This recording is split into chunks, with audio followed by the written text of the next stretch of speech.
But our Sunday school teacher now is about to be sacrificed in this cultic practice. And of course, the father breaks it up, and Chua's on his way. Dang it, Retter! He runs in there, and they split up everything. And, hey, whoa, where do you... Oof!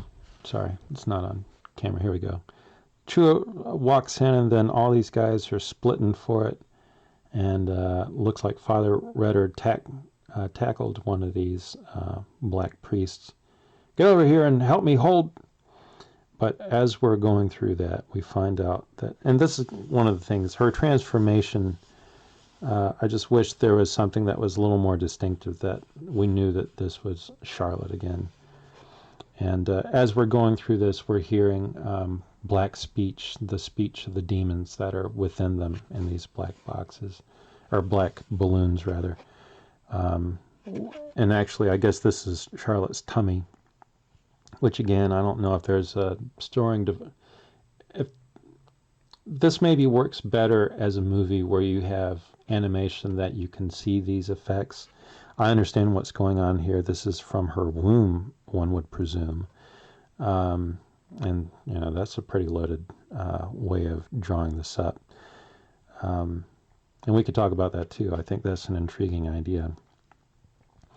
But off the table, this doesn't look to be on the table, but on the table, rather, is that we have the manifestation of the serpent, which is the Limax. I guess we'll find out. And I'm not sure if the Limax and Blackfire is supposed to be intertwined, the same, or in cahoots.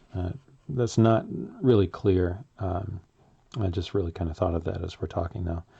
But Charlotte now appears to be in complete and total possession. Whether she was done that way, but probably she's not walking to this as a Sunday school teacher at almost midnight on Halloween night, which is Halloween, if you don't know, is a different way of Hallows Eve, is what originally it was supposed to be, going into All Saints Day, which is an extremely holy day.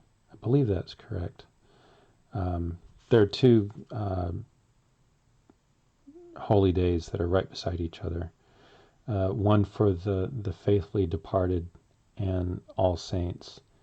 And I'd have to look it up. I'm sorry, I should have been better prepared. As I said, I'm no theologian. I should know all this.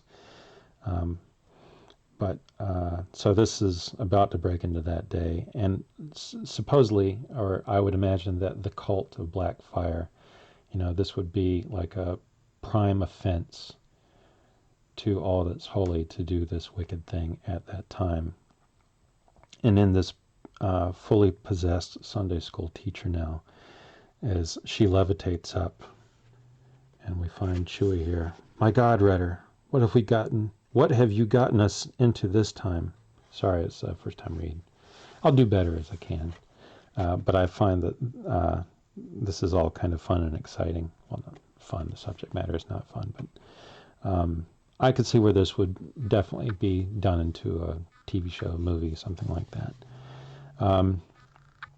Probably what we'll do is I'm going to talk about some things and we'll cut it off, because my 15 minutes always stretch. Yeah, we're already past 15 minutes.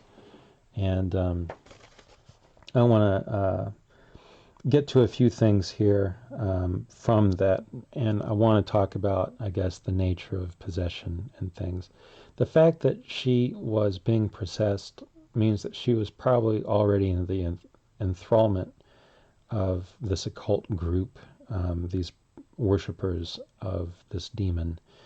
And it's never explained how she got mixed up with this, and maybe that's I've talked to Doug about this, and maybe that's the subject for what happens in the next book. But understand that demons can't just enter into you, that they need a certain degree of permission. And I think that there's a tragedy and the case of all these characters that we meet that we're not necessarily seeing. And you don't really, it would get bogged down, I understand that, for the progression of the story. But the fact that we have, the first speaking role is this character who becomes possessed, Charlotte.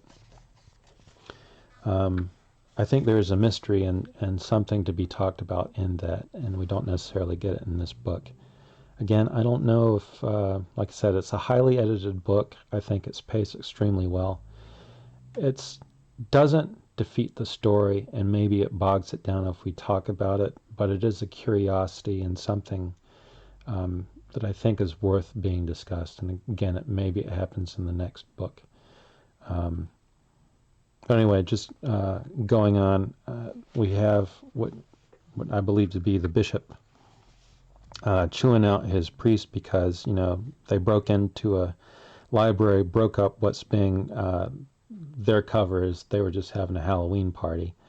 And no mention of the possession, at least in the newspaper. I don't know if you can see it right here. Cops called the library Halloween party. And of course, he's getting chewed out. Really running around with Chua after what happened last time? We saved her life. I don't want to hear it, Pat. You're a priest, not a cop. And you're definitely no longer a soldier. The supernatural is our stop. I warned you about these extracurricular activities. You're hunting goblins and ghosts instead of filling pews. Enough with this nonsense. Is that all, Your Excellency? Do I have to talk to you like a drill sergeant? I'll always give my best efforts as always. Focus more on reality, less on mumbo-jumbo. I don't want to have this talk again. Yes, sir. Now, this winds up being an incredibly important... I'm already at time. I'm going to stop here, but I don't want to stop without getting into a little bit of this. By the way, looks to be Timothy Dolan, or modeled after him. Cardinal Timothy Dolan. But, nice depiction or whatever.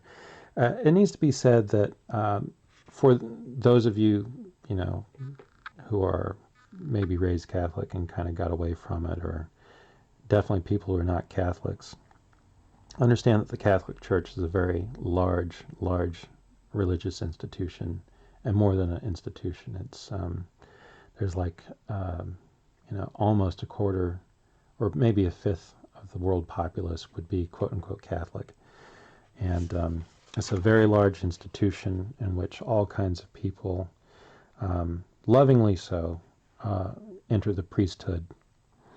And it's not uncommon for a number of people to sort of, not that they have disbelief, but there's focuses in all of these things. Father Retter is one who is an exorcist, and there's supposed to be one exorcist for every diocese. Diocese is basically like for every bishop, that's kind of like his flock. That's the easiest way to think about it.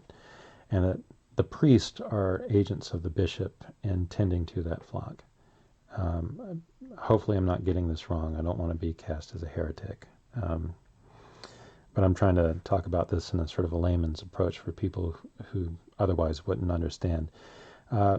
This is not an unrealistic sort of battle between a bishop and his priest, because, priorities are such that, most people live in very mundane, very safe. Now, I say this when we're in the midst of a pandemic, but that being said, ordinary lives are lived very ordinarily, and things that sort of happen that are drastically out of the realm of your daily life can be off-putting to some people.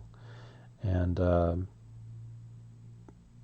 sometimes the idea is that the more practical needs need to be met first. Maybe that's a better way of saying it. So the tensions between having a priest, especially in these days where the Catholic Church used to be held in greater esteem by more people. Protestants, the old Protestant Catholic battles aside, but the church as an institution usually. The last few years, of course, we've been dealing with the aftermath of some very, very tough internal problems with evil people who got into the church. And everyone who's a Christian is a sinner. that's understood by most people.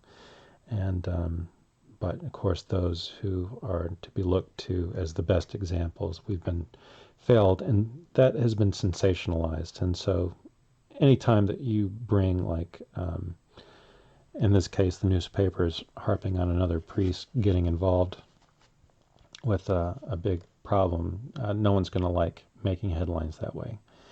So, that being said, it's an interesting sort of character moment. And but the most important thing, this is where I'm going to end on this one, is that we see that Father Retter is palming the matches that were found at the Santa Muerta shrine of the occult. As we look through here, or I've looked through here a few times, watching his hands, is that, I mean, the only time that we see his hands is right here, and he's making a kind of a balled fist, which that match could have been it the whole time. And this is where I'm going to say, actually, we'll have to come back to this, but this is probably one of the most important panels in the whole book. And this is one of the things that, it's not a complaint, Doug, but it's where some things I think should be explained for the sake of a lot of people to maybe understand the risks that are involved with Father Retter at this point. But this is an extraordinarily dangerous to his character panel. And I'm going to end on this, and part 4 coming up.